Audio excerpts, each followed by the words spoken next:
Ladies and gentlemen, that concludes the third part. And the final part, we call the cash economy times. During the Second World War, till September 11th of 1945, Pohnpei was liberated from the Japanese time.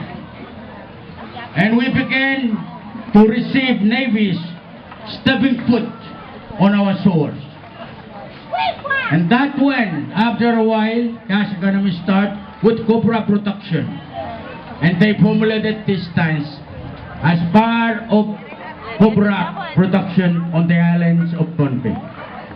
If you can see, they are marching like the navies when they are marching on our shores. Ladies and gentlemen, please welcome Ayo Ranmut Lakap, meaning yesterday, today, and tomorrow.